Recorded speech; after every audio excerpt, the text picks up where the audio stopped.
Hello and good afternoon to all of you who have joined us on the webinar today from whether you're from the US or elsewhere. Welcome and thank you for really kind of taking the time to invest in yourself today, because that is the most important things that we as expats invest in ourselves, right? So thank you so much for that.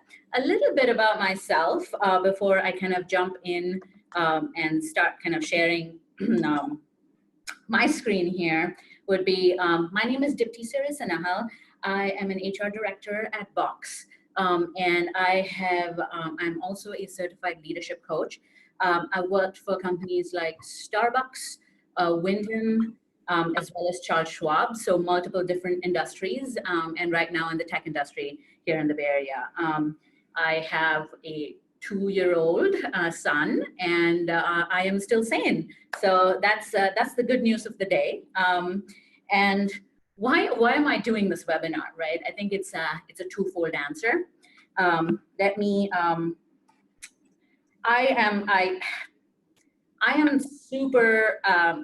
think it's super important to pay it forward, right? And for me, it's about people helped me out when I was an expat woman, and this is one chance for me to pay it forward. So that's number one. And number two is this November, I'm actually traveling to Cambodia on a service project for 10 days where we're going to be training teachers in Cambodia who are going to be then in turn educating young women in Cambodia so that they can have all the 21st century skills that they need. So I'm going on the service project. Box is 100% sponsoring my trip and my stay. So we are actually fundraising for Care Cambodia, and I will be part of that. And so this is one of my ways of paying it forward. And I ask that if education has opened doors for you, as it has done for me, please consider donating. You can just go to fundly.com. It's FUNDLY.com, and you can look for my name, first and last name. The first thing that pops up will be my fundraising effort. So any amount is a good amount. So that's the second reason why I'm doing this. So let me go ahead and share my screen now, so we can jump right in.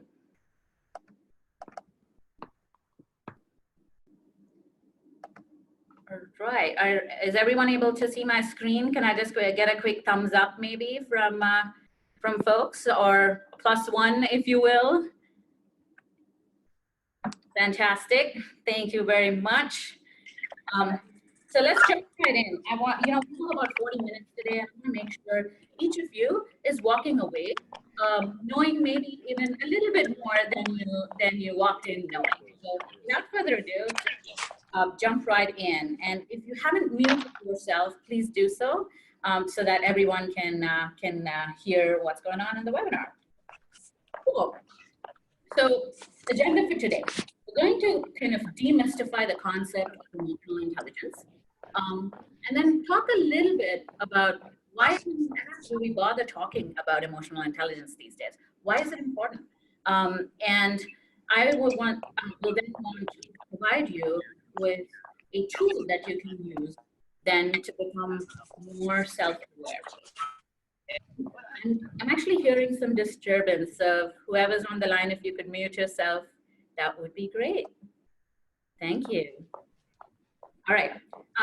I'll give you a tool on the energy self-perception chart, which you can then hopefully take back from today and utilize to really kind of 10x your emotional intelligence.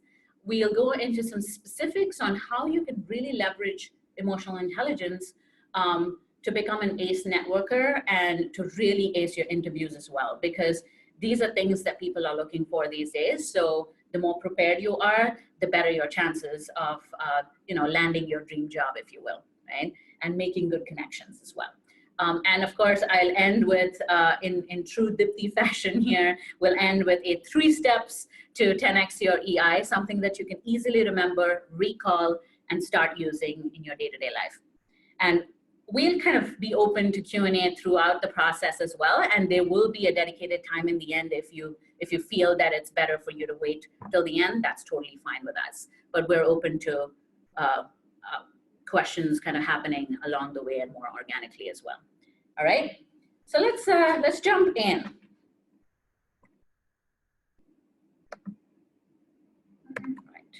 So what is EI? Can I have people maybe like on the chat screen, or if you want to talk, that's fine too. Why don't you let us know what you believe EI is?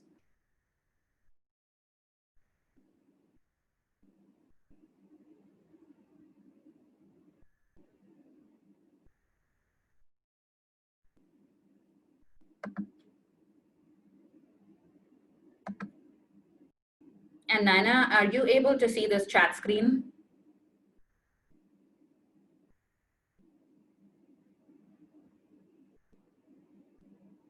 Dipti, do you want me to read out what people are saying, or can you see it?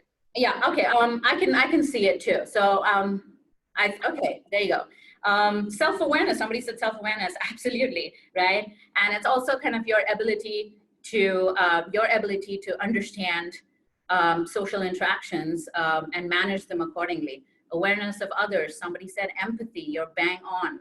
Yeah, what else? Anything else before? Awareness of your impact on others, +1 to awareness of others and empathy. Absolutely, right? So think of it, the easiest way I can explain emotional intelligence to you is think of it like a sailboat, right?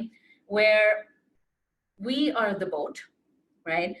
Our sea, right? Or the sea around us is all of our circumstances, right? And the wind is our emotions. And the sails is pretty much what is emotional intelligence, right? It's what allows us to get our boat to our destination, regardless of the circumstances and the wind around us, right? So this is the easiest way for me to kind of demystify the concept of emotional intelligence. So when you think about that, right, think of it. We actually, if we are the boat, and if the ocean is our circumstances, usually we don't have much control over our circumstances, right? And if and there are winds, right? And the winds basically are emotions, and we can't prevent our emotions from happening either. And that's actually what makes us human. And I would hope that all of us have a good amount of emotion in us. Otherwise, we would be called sociopaths.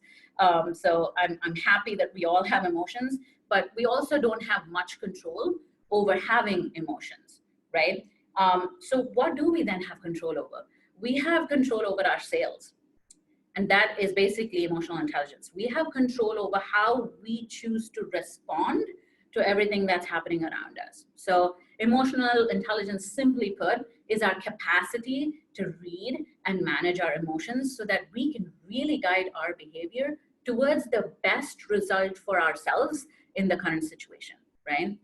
It is really not about changing someone else's behavior, right? It's about what we can control, really centering it all around we can control. So each one of you who answered on the chat channel here, you were absolutely right in many aspects. So that brings us to, if I had to put a model on it, right? And if you had to think of emotional intelligence as a few core skills, then this is what that would look like, right? There are 4 components to emotional intelligence. Two of them are personal competences, and then 2 of them are social competences, right? So the first one, and the most important one, is self-awareness. And someone on the chat channel had already kind of pointed that out. You guys are well ahead of the game here. Self-awareness is basically, how aware are you of how you are feeling, right? And how well are you able to articulate how you're feeling? A lot of us lack the vocabulary to really articulate how we're feeling beyond I'm feeling good or I'm feeling bad, right? We become very binary in the way we actually assess our own emotions. So the larger the vocabulary you build, the better off you will be in being more self-aware, right? So you can then call out if you're feeling anxious, if you're feeling fearful, if you're feeling joyous, excited. There are so many different emotions rather than good and bad, right? So the more self-aware we become, the more we expand our vocabulary, the more self-aware we will end up being, right? The second is self-management. So great, once you're aware of your emotions, what do you do with it? Self-management is basically the art of being able to manage what you do with those emotions, right? And a lot of us, it's almost an automatic response. When somebody pushes our buttons, we just go out and say something nasty. And a lot of times we're like, damn, why did I say that? I should have responded a different way. And if you've ever thought that to yourself, that's basically a pointer to that your self-management function might be a little off, right? Or you weren't self-aware and self-managed enough at that point in time to really act and behave the way in which you intended to, right? A lot of the times we behave in ways in which we don't intend to, and that is part of a problem with the self-management capacity that we have. The third part is social awareness, right? Social awareness is all about understanding people around you and how they are responding to you. It's also understanding the broader context for events, for situations, right? Before you actually say or do something, right? And I will explain all of these in the context of networking very, very soon, but just keep that in mind for now. And the fourth is, and an important aspect of this, and someone pointed it out on the chat, is really being able to utilize your self-awareness and manage yourself well, and utilize your your social awareness to really be manage those relationships really, really well, right? Because it depends on how you end up behaving and show up, and that's the relationship management piece, right? So fantastic. These are the 4 components of EI. Question to you guys, right? So what does all of this, right? All of this have to do with career success? What do you think it has to do with career success? Go ahead and type in your answers. Or you can unmute yourself and share. Exactly. The better you can manage your relationships, the more successful you'll be. Absolutely. Also, if your EI is high, you'll be better at self-care. Exactly. Good for working in teams, leading teams. Any other thoughts? All right, yeah, lots of plus ones. Fantastic. So really, these are some really hard facts, right? That show us why it is so important to have EI and work on it, right? Because 58% of our performance, right, or our performance in any job today, right, depends on how emotionally intelligent we are. And why is that? It's because primarily our way of working, right, and the way in which we work these days has changed. There are very, very few jobs today where you're required to work in a silo, right? Even if you are a coder, right, you're sitting and maybe writing code by yourself, but you're always getting the code reviewed by someone else. There's always collaboration. There's always touch points with other people, and you're always part of a bigger team and bigger goals than yourself. So when 58% of your performance depends on EI, there's a good chance that you need to probably place that much importance on making sure that your EI is also good, right? Another fun fact, EI has 0 correlation with IQ, right? You can have really high IQ and really high EI, right? Or vice versa, or what have you. They are not correlated in any way to each other, right? People who actually have higher EI have been seen to be earning about $29,000 more on an annual basis than those with lower EI, right? So like someone just pointed out on the chat channel, getting buy-in from colleagues, right? Such an important aspect of your job is to make sure that you have sponsors within your work who can give you advice, and also buy-in from your colleagues on some of the coolest ideas that you might be bringing to the table. So this is exactly why you should be interested in working on your EI, So which one of the four components, right, the four quadrants that we saw, which one of the four components of EI do we absolutely need to have in order for us to be emotionally intelligent? Use the chat channel. Which one of the four? Someone says self-awareness. All right, more people for self-awareness. Does anyone think other than self-awareness?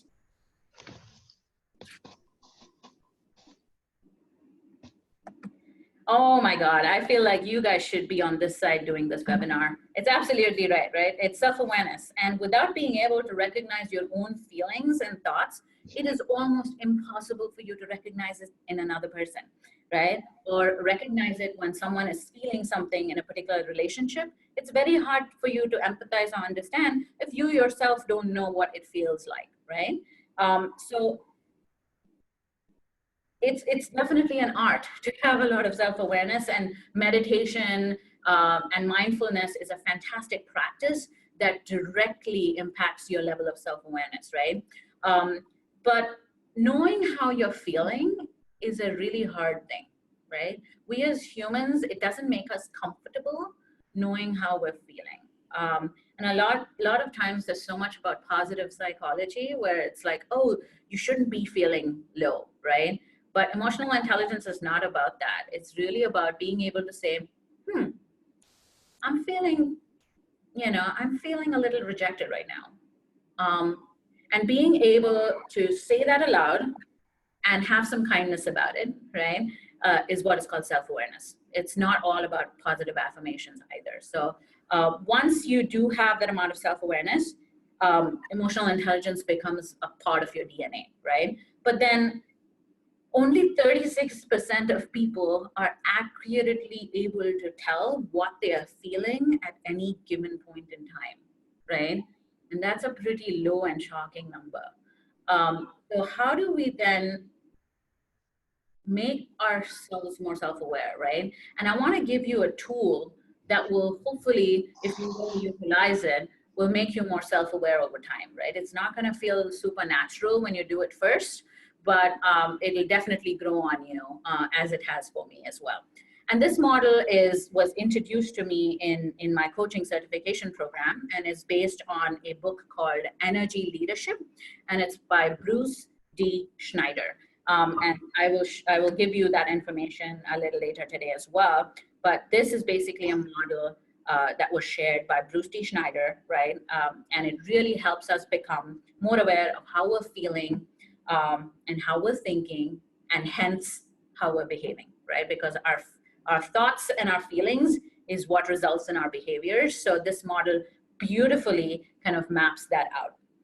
Before I actually jump into the actual model, there's a basic concept on which this model is based on, right? So I want to take a quick minute here to just go over what that looks like. It's based on having primarily two different levels of energy, right? We all have these two energies, and we use these two energies as we respond to various scenarios in our life. One is anabolic energy, and the other is catabolic energy. Think of anabolic energy as energy that kind of, is driven by solution seeking, right? Is driven by people who are very curious. These are the very people who are able to influence better. And it kind of keeps moving you forward. Think of days when you've probably been at work and you've probably had like,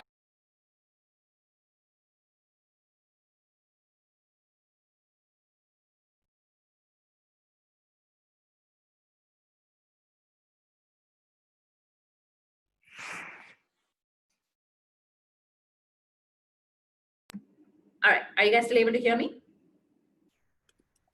Fantastic, very good. We're back on. Thanks, guys. So really, it's anabolic energy is all about solution seeking. I want you to quickly think about a leader that has inspired you immensely, right? And type in the chat box the characteristic of that leader that inspired you most.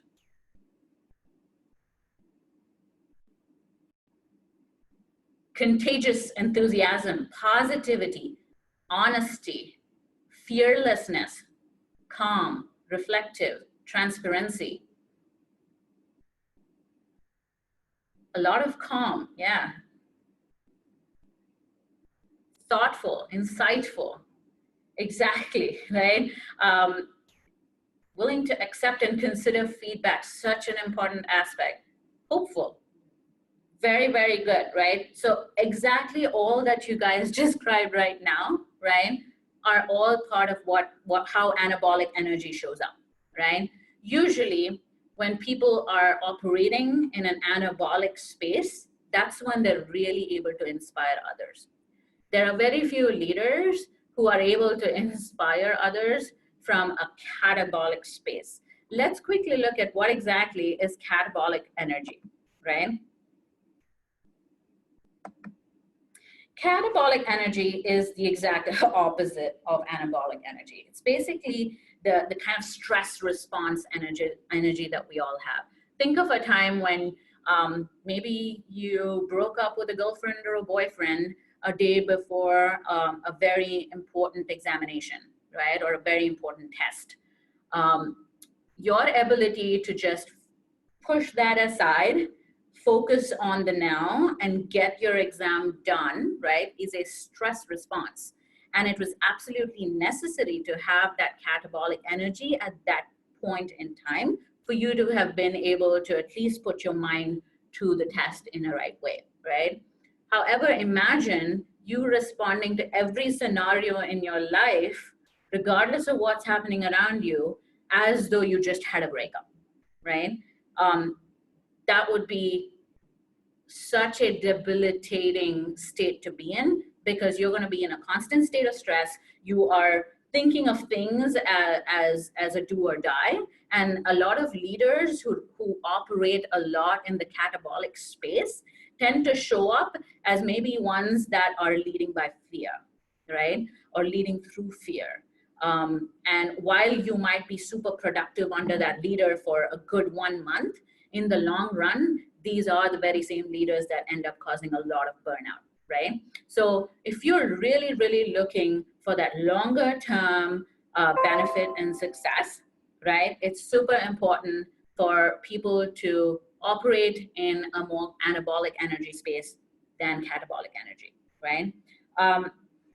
So think of it this way. So now there are basically 7 different ways, according to this model, right? There are 7 different levels or ways in which you can respond to any situation in life, any situation, right? And usually we choose one of the 7 to respond from, which is basically our natural state of response, right?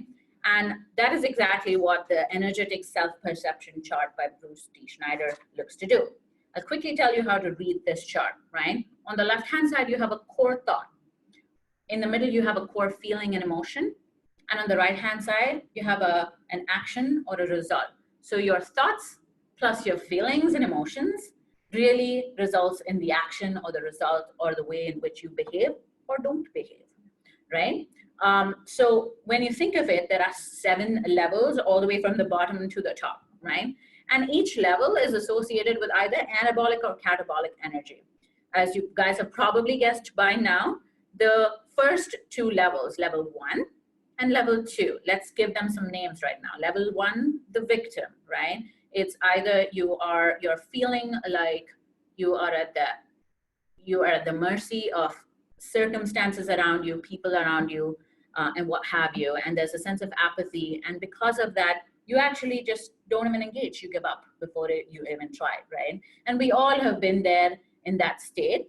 And it serves us well, for a certain point in time. But if you're really looking to increase your EI, it's not going to serve you well to stay in level 1 for too long. 2 is fighter. That is also a catabolic space, right? Look at it, it's conflict, anger, and then defiance, right? These are just core emotions at each of these levels. There are several other emotions that people feel at each of these levels. This is a very simplistic way of looking at it, right? And the other 3, 4, 5, 6, and 7 levels, which is the rationalizer, caregiver, opportunist, visionary, and creator, they are in the anabolic space, right? I think this will land a lot better as soon as I explain this with a quick example. So I want you guys to type exactly the first thing that comes to mind when you see this particular picture, okay? And I'll explain the 7 levels based on a networking example. First word that comes in mind when you look at this picture. Someone said stress. Thank you, I'm not feeling alone. Busy, social. Stress again, conversation, crowd. What are some feelings when you look at this picture?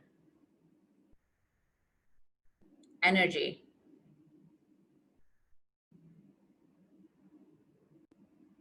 Fun. Okay, we're getting closer to feelings right now. Bubbly, anxiety. Casual.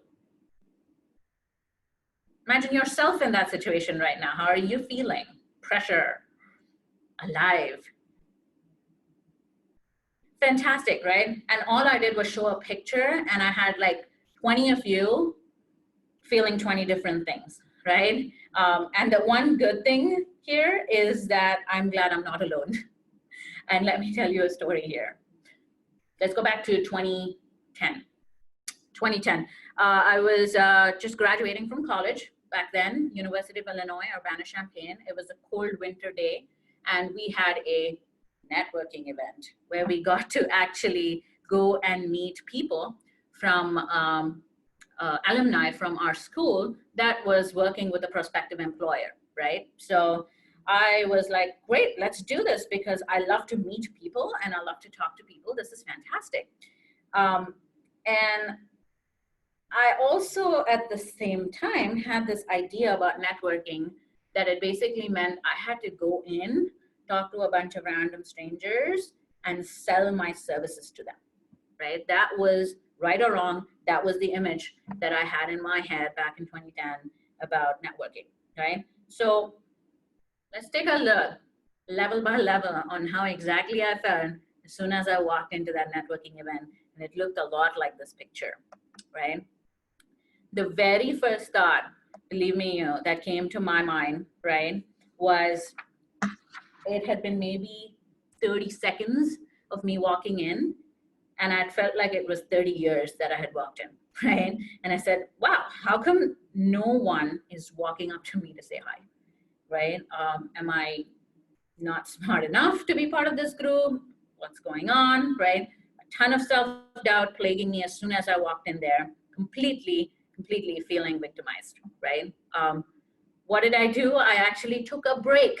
I went to the bathroom, looked at myself in the mirror, and I said, oh my God, what am I doing here? And I said, I convinced myself that this was the right thing to do, and I walked right back in, right?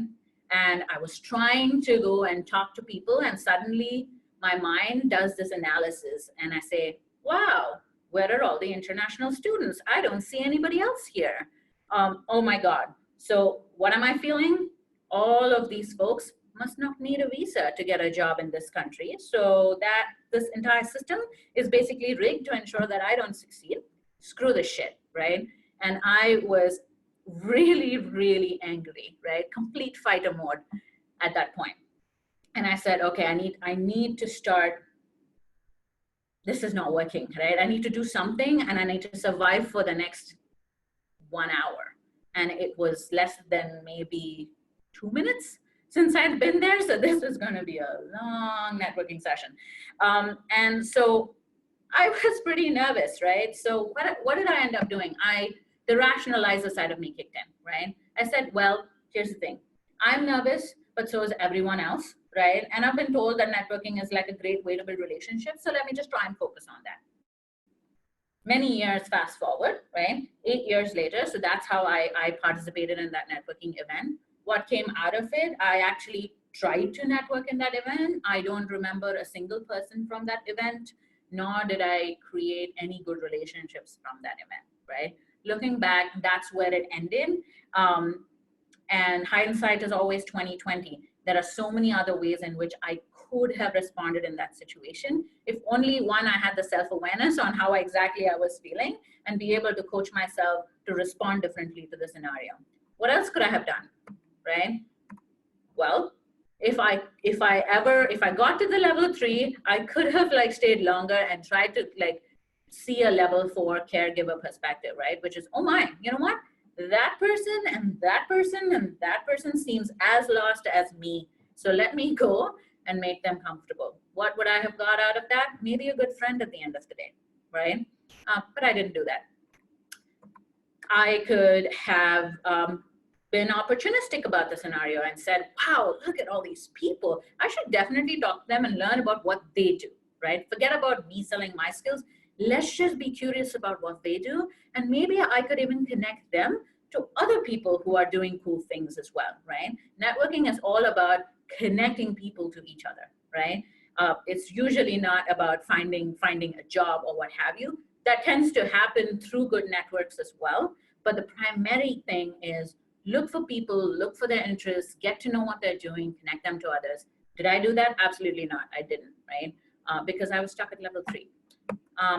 Or I could have been a visionary, right? I could have chosen to see this as, hey, let's see what I can learn today, and let's see how this fits into my big picture and my career goals, regardless of whether this lands me in a job or not, right? And that would have actually helped me be way more authentic and shown up way more passionate than the awkward, awful person that I showed up as, which didn't work for me, didn't work for anybody else. And the best level, right, which is when people are at that highest level or the creator level, right? This is that place where you get the perspective from the moon, if you will. You're removing yourself from that current situation or what's happening to you. And you're saying, interesting. 2 minutes ago or 2 seconds ago, I was having a very level 2 reaction. It's interesting that I'm having that. And it's okay that I'm having that. And as soon as I say it's okay that I'm having that, I've honestly like gone through half of that emotion already, right? And I'm ready to see and explore that next level and maybe even try out that next level. But if I don't acknowledge where I'm at right now, I'm never going to go to that next level or be able to see that next level up for myself. So that is kind of the level 7 or creator energy, right? And to be able to pull yourself out of a situation as it's happening is an extremely, extremely hard thing to do. And exactly, self-awareness is absolutely key to being able to say, I'm feeling this way right now. How can I change my behavior to really get me where I want to be, right? So when you start analyzing every situation you're in and saying, hey, this is kind of the level in which I'm reacting. Is it working for me right now? If it's working, great. But if it's not, try to see a level up. Did someone have a question? Or if you could mute yourself, that would be great. Okay, so great, right? So now you network and you get more comfortable, really living your values and networking. And then what happens next, right? Someone's interested in saying, hey, I'd love to work with you on some of the stuff. And there's an interview that comes up for you, right? What happens in that interview, we'll go into in like a quick second. But here are some quick tips for you on what you could do in each of the 4 quadrants to really kind of accelerate your EI, right? And take networking to the next level. Feel free, and I know we're going to be sending out the recording of this, so feel free to kind of reference back to this slide if you want some quick tips on how to integrate EI into your networking efforts. So now, that interview time, right? And it's that job, your dream job is waiting for you, right?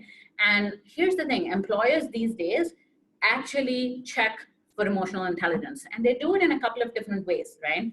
One is reference checks, right? They usually always call a reference of yours and ask them how you handle criticism, how you resolve conflict, how you listen to others, how you motivate team members. These are the things that we ask your reference folks, right? So make sure that you're preparing your references to be able to give examples of those times, right? You can control that piece. The second is behavioral interviews, right? That's one way employers really look and assess for emotional intelligence. And the third is personality assessments, right? The part that you have the most control over in these three scenarios right, is the behavioral interviews. How many of you have seen any of the following questions in your, when you've interviewed or when you've been talking to folks and they've been assessing you for a job? And which ones have you come across most?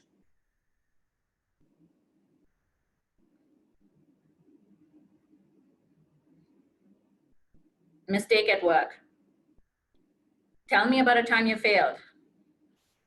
Exactly. So these are all like pretty common questions, right? Mistake at work. Oh my God, this is phenomenal. So we're actually going to take that very example, right? And see how you could maybe answer it, right? And what kind of level that would fall into from the 7 levels of energy perspective, right? Ready to do that? Let's take a look. The question here, right? Could you tell me about a time when you made a mistake at work? Because so many of us had that question too. What would a typical level 1 response to a scenario like that look like, right? Let's say the scenario here is, yep, you made a mistake on an important annual report, right? In creating that, and there were mistakes on that. So that's the scenario. What would classify as a level 1 or a victim answer to that question? Being defensive. Ta-da! That's exactly the case, right? Oh, I was told the report was wrong, but no one had ever said that to me before or up until now.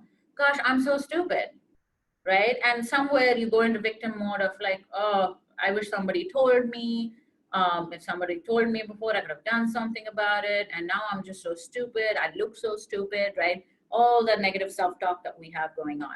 And does that serve you well in the long term to stay at that level? No. If you answer a question in that format, do you think it's going to show high emotional intelligence? Absolutely not, right? So be aware of how you're framing your answers when you're giving some answers to some of these key questions, right? What would a level 2 response look like? This is the fighter, right? What would a level 2 response to this very same scenario look like?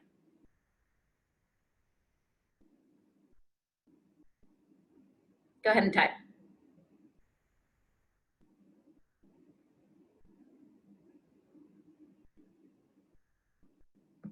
All right, let me give that to you.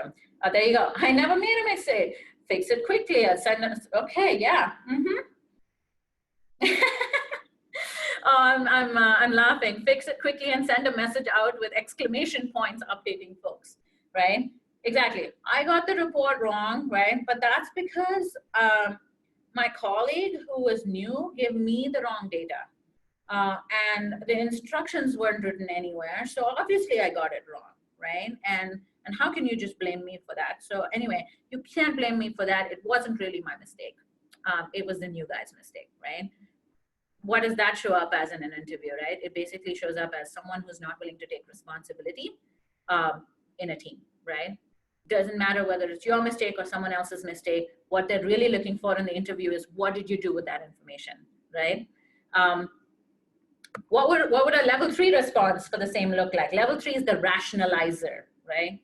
So they rationalize the decision, right? Or the error. So, yep, I got the report wrong. And you know what? I told myself that error was human, and I was willing to work with my colleague to fix it that one time, right? So this is one way in which we convince ourselves that things are okay, right? And when you end up giving an interview answer like that, while it absolutely shows some amount of self-awareness and taking ownership of the mistake, it still doesn't show proactiveness, right? So was it a wrong response to have?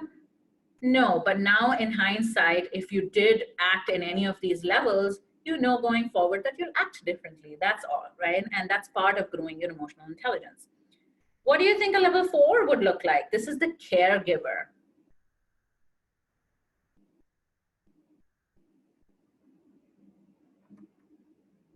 You know what? I hope that colleague of mine who gave me the wrong data, I hope he doesn't get into trouble or she doesn't get into trouble. So after all, he's new, and I should really kind of maybe train him so that he can be really, really successful at the work that he does, right? Level 4 is a very caregiver mentality where you kind of put everybody else in front of you, right? Rather than looking after yourself. Some people who operate a lot at level 4, sometimes they can end up becoming the ones that also sacrifice self-care because they're constantly looking at how they can help other people, right? Not a bad response to have. It shows that you're a team player, right? Still doesn't show how exactly you did and what is the business problem. What is the business problem that you tried to solve, right? What would a level 5 response look like? These are the opportunists, right? This is when there's like, yep, there was a problem with the report. I jumped in and fixed it, which is the most immediate thing I could do, right?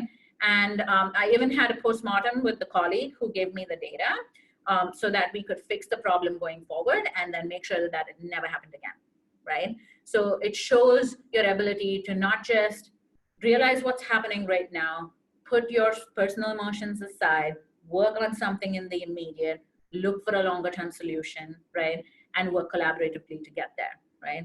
That almost seems like a near perfect answer. What could be better than that? You would ask, right? What could be better than that? It would be awesome if you turned out to be a visionary and how you looked at every situation, which was the report was wrong, right? But what was the root cause of it? And I found out that, there was a lack of technical controls on our report. So I identified a much larger project whereby all of our important reporting needed technical controls in place. So I ensured that there were controls across all important reporting that our company had, right? Wow, right? You made a mistake, but not only did you fix that mistake, you noticed the pattern, you solved for the root cause, and then you went out and changed how you worked with people based on that, right? And it shows an amount of self-awareness at the very, very highest of levels, right?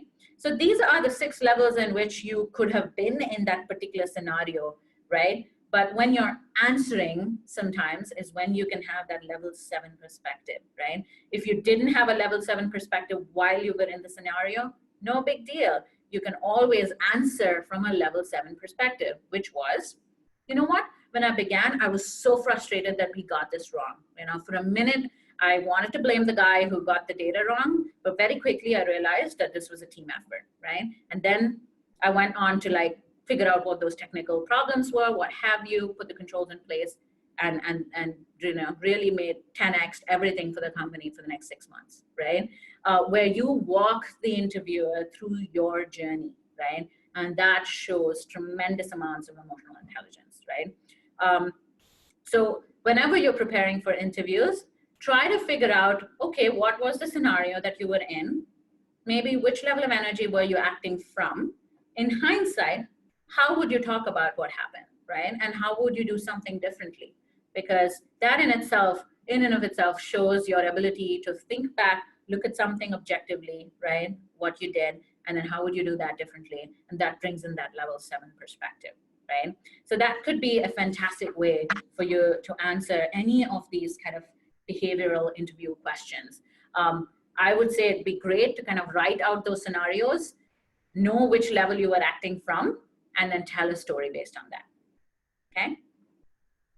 Some tips for interviewing with EI, obviously self-awareness, know your strengths and weaknesses. You should actually take the MBTI or the Strengths Finder or what have you before you go in for interviews, because the one thing that it did for me was it gave me a way to articulate my strengths, which I don't think I was able to do before I took these tests, right? So definitely take that, because that in and of itself brings a level of self-awareness, right? Know what your values are, right? And it is so important to know what your values are, because you're hopefully then looking for a company whose values in some way matches with your own values, right? And when the question comes on why do you want to work for us, right? Instead of saying things like, yeah, you guys are the best company in town to work for, imagine if you were able to say, these are the company's values, right? And a couple of those values really resonate with my personal values, and I really feel like I'd be able to thrive here, right? It shows a different amount a different level of EI when you do that. So definitely know your values going in. Be aware of your greeting. Be aware of your posture, right? Be fully present and make eye contact in your interviews. Pause, such an important thing, right?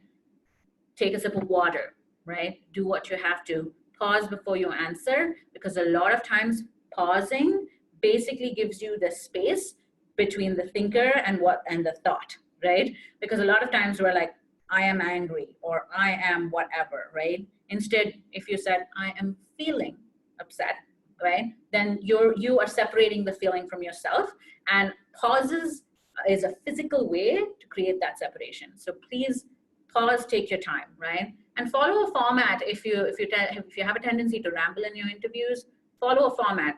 A STAR format is a very simple thing to remember, right? What was the situation?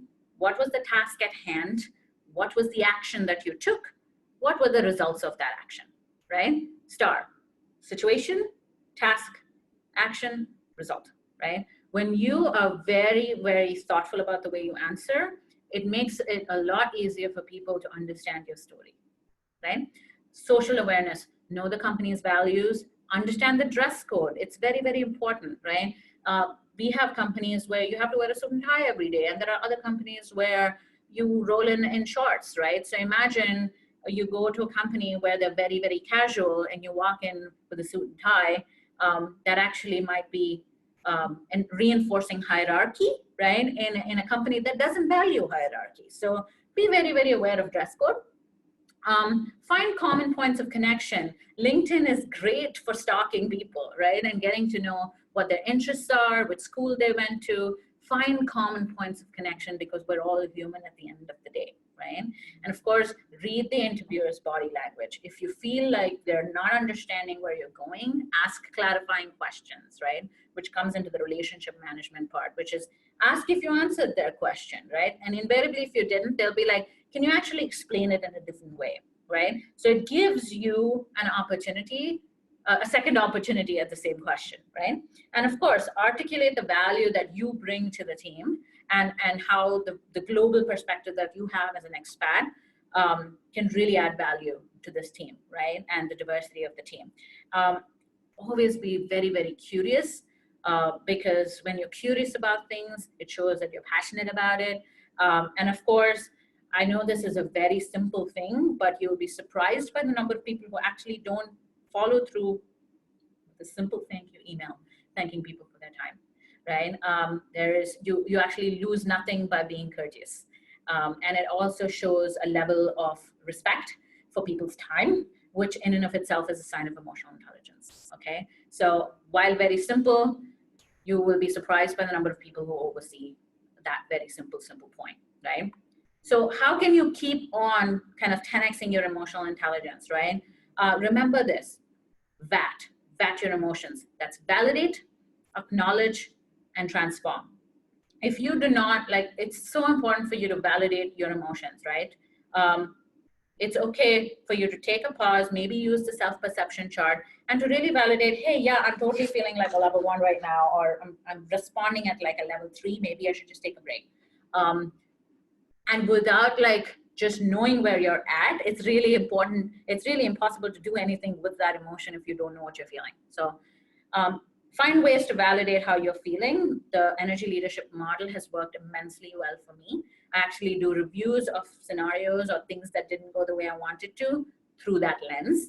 And it gets more natural as you keep using that chart. I actually have a printout of my chart on my desk. So when I come back from a meeting, I look at that and I'm like, where was I operating? It becomes more natural to you. Super important on the second step is to acknowledge how you're feeling. If you don't acknowledge how you're feeling and give yourself the space to feel how you are feeling, you will never be able to get past that feeling, right? We've all been in situations where we're like, oh my God, I shouldn't be feeling guilty. I shouldn't be feeling anxiety right now. I shouldn't, right? All that does is it prolongs the time that you feel it. Instead, if you just said, I'm feeling anxious and I'm going to write it out, right? It'll actually, believe me, you'll pass much quicker than trying to fight that emotion. So please acknowledge where you're at. And of course, try then to see one level up on the energy self-perception chart. If you find yourself at a level 2, try to look at a level 3. We're all human. It's impossible to look at a level 5 from a level 2 when you're feeling that frustrated. So try to look at one level up, right?